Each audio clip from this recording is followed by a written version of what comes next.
Good morning, I'm Taylor Wilson, and today is Wednesday, July 30th, 2025. This is USA Today's The Excerpt. Today, one of the strongest recorded earthquakes ever sent tsunami waves to Hawaii. Plus, Ghislaine Maxwell lays out conditions to testify before Congress, and ebooks are on the line at local libraries. Tsunami waves reached Hawaii and the mainland west coast after one of the strongest earthquakes in recorded history. A magnitude 8.8 struck off Russia's Kamchatka Peninsula overnight and triggered alerts across the Pacific, Alaska, and other parts of the western U.S. The waves began arriving in Hawaii after 7 p.m. local time, but initial observations were encouraging to officials. Governor Josh Green said so far they had not seen a wave of consequence. Shortly after the initial tsunami warning sirens went off at around 3 p.m. local time in Hawaii, the streets of Honolulu, including the tourist hub Waikiki, were congested as people quickly tried to move to higher ground and away from coastal evacuation zones. Some reported long lines at gas stations as sirens continued to go off. Others felt desensitized to the warning following the 2018 false missile alert when residents woke up to an emergency alert notification that a ballistic missile was headed their way. Residents across the island scrambled to find shelter then before learning it was sent as an error. You can stay with usatoday.com throughout the day for the latest. Epstein associate Ghislaine Maxwell says she will talk to Congress, but there's a catch. I spoke with USA Today Justice Department correspondent Aisha Bagchi for more. Aisha, thanks for stopping by. Thanks for having me, Taylor. So Ghislaine Maxwell is willing to testify before Congress, but what are her conditions here? One of her prerequisites is she wants immunity if she's going to testify. This is someone who is serving a 20-year prison sentence right now for very serious criminal convictions. She doesn't want testimony that she gives before Congress to expose her in some sort of way in criminal proceedings. So she specified that she wants immunity. We don't know what form that would take, if Congress would grant her any in order to let her testify. But we do know that she got some sort of limited immunity. There were reports of that anyway when it comes to discussions she had with the Justice Department last week. In addition to that, she wants to wait to give testimony before Congress until an appeal that she has pending at the U.S. Supreme Court right now has run its course. The court is set to decide as soon as sometime in September, potentially, whether it wants to take up her case or not. And she said she'll have some other appeal coming in some court in addition to that one, and she wants those things wrapped up first. She also wants to get the questions in advance. That's kind of an interesting prerequisite that she is trying to set for giving any testimony before Congress. She wants to be told what questions she's going to be asked. She said that'll give her a chance to prepare. Surely that'll be preparation alongside her lawyer. And she said it'll let her come up with documents to corroborate the things that she wants to say.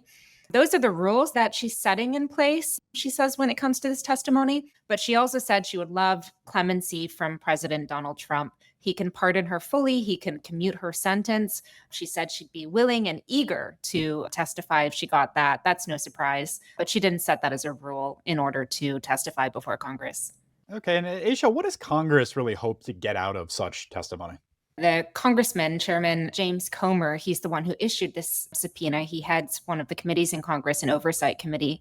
He said that there are basically two things that the committee is interested in when it comes to her testimony. One of them is looking at the enforcement of sex trafficking laws. Ghislaine Maxwell was convicted of sex trafficking in her trial that concluded in 2021.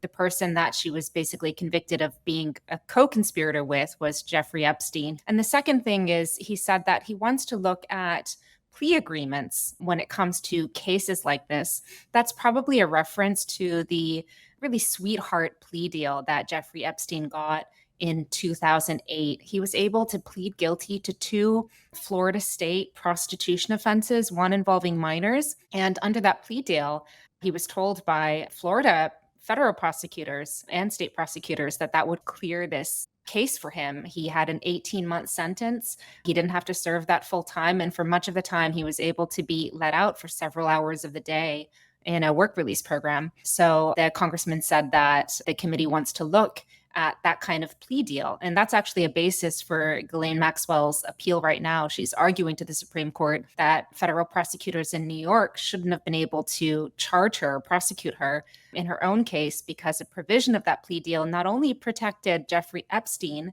but also purported to protect any potential co-conspirators of his.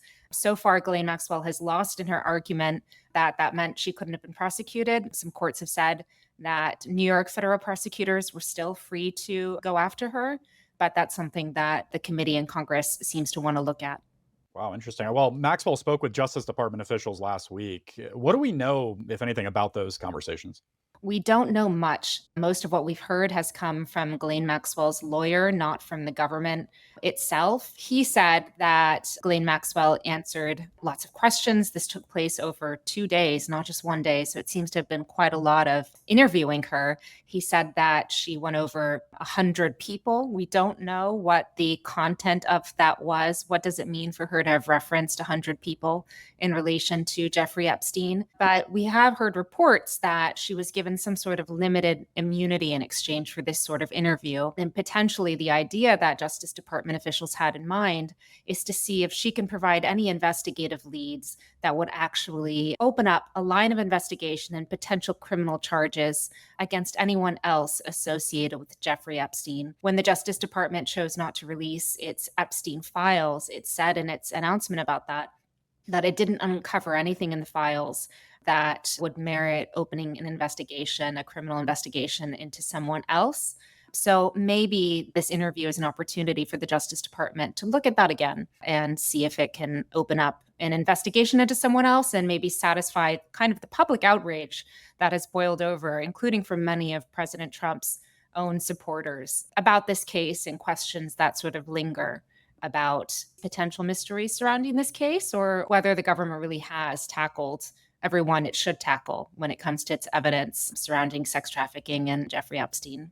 All right. Aisha Bagchi covers the Justice Department for USA Today. Thank you, Aisha. Thanks, Taylor. Environmental Protection Agency will rescind the finding that greenhouse gas emissions put human health in danger, as well as tailpipe emission standards for vehicles. President Trump's pick to run the EPA, Lee Zeldin, announced the agency's plan to rescind the endangerment finding on the Ruthless podcast yesterday, saying it'll save Americans money and unravel 2 decades of regulation aimed at reducing carbon dioxide, methane, and other greenhouse gases from cars, power plants, oil production, and other sources. In 2009, the EPA, under former President Barack Obama, issued a finding that emissions from new motor vehicles contribute to pollution and endanger public health and welfare. It was upheld in several legal challenges. Americans cranking up the air conditioners and fans over a single hour this month consumed more electricity than ever before as heat spread from the Midwest to the East Coast.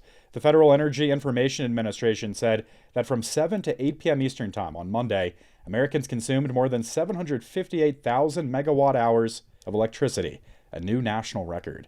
And while the numbers are subject to change, the EIA said Americans might consume even more power as the summer continues. You can read more with a link in today's show notes.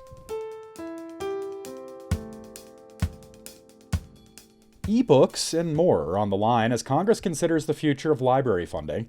I discussed with USA Today senior national political correspondent Sarah Dwire. Sarah, as always, thanks for joining me. Thanks for having me. All right, so let's go back to March, Sarah, when Trump issued an executive order eliminating huge parts of the Institute of Museum and Library Services. Can you just start by reminding us what happened here and what's happened since? Back on March 14th, the president issued an executive order that eliminated most of the Institute of Museum and Library Services. He ordered that it be reduced to its statutory functions. Basically, that meant that it should be brought down as far as possible. And so suddenly, pretty much the entirety of the Institute staff were laid off, and then really abruptly, 3 state libraries were informed that their grants had been canceled. Now, state libraries receive between 30 and 50% of their funding through these state grants. And so to have that big cut was panic-inducing for a lot of these states. And then about half of the states in the country sued over losing this money. And the judge placed an injunction that ordered the Institute to reinstate the staff, reinstate any cut grants, and that's kind of where things stand there. Well, what is Congress now considering about the future of library funding? So when the president put forward his budget proposal, he only suggested $5.5 million for the agency, with the agency saying that that money was enough to sunset or end the agency. That's a big drop from the nearly $300 million the agency normally receives. We haven't seen any pushback on this from Congress yet, and this Congress has been very willing to back what the president wants. He tried this during his first term. He tried getting rid of the Institute for Museum and Library Services. Then Congress pushed back and said they weren't going to do it. There's a big piece of legislation that has to be renewed in September. We've seen absolutely no movement on that, but that has to be passed in order for the agency to continue existing. Okay, makes sense. And you focus a lot on ebooks in this piece, Sarah. How might this action or whatever happens over the next few months impact ebooks, and what's at stake when libraries and library patrons lose that kind of access? Every state gets to choose how they spend this federal money. And a lot of states use it to provide ebook services for the entire state. Libraries are leasing ebooks instead of buying them outright, and often at 3 to 5 times the normal cost. And so that cost is just too much for small libraries to bear on their own. So if they lose the federal money, the states can't provide this to local libraries, which means a lot of people are no longer going to be able to check out ebooks from their library. Well, so you're right about a nonprofit that organizes grassroots campaigns for library funding and also blocking book bans. Tell us a bit about this group and what other recourse is there? I mean, can states really fill the gap here?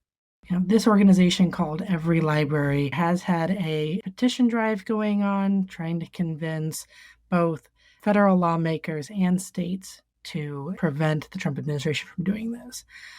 Some of the state libraries I spoke to said they're worried that states aren't going to be able to step in and fill the gap. It might not seem like a lot.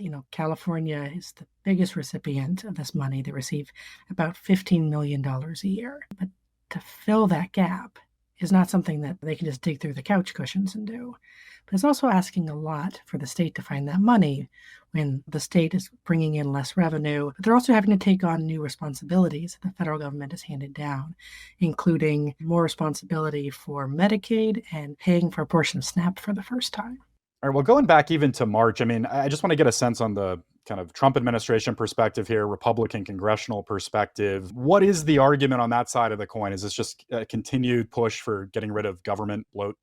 Yeah, the White House told us back in March that this was an effort to streamline government and get rid of superfluous agencies, but they haven't talked about waste or fraud specifically when it comes to this agency.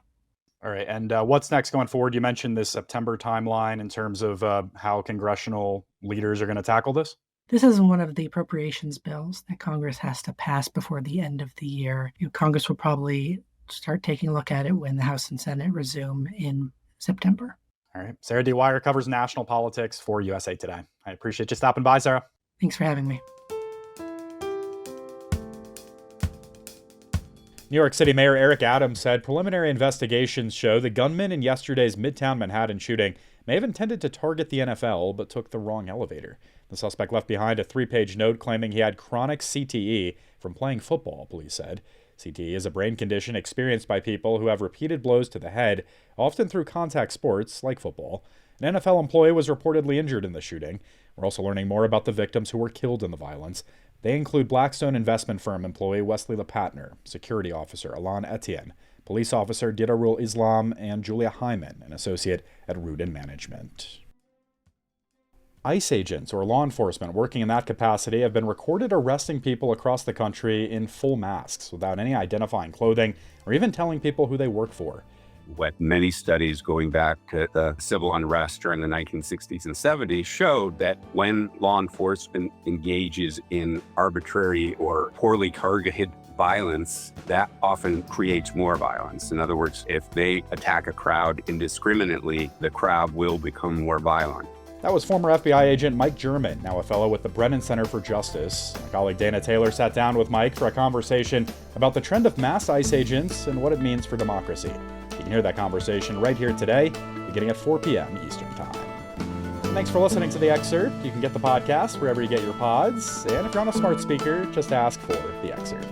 I'm Taylor Wilson. I'll be back tomorrow with more of The Excerpt from USA Today.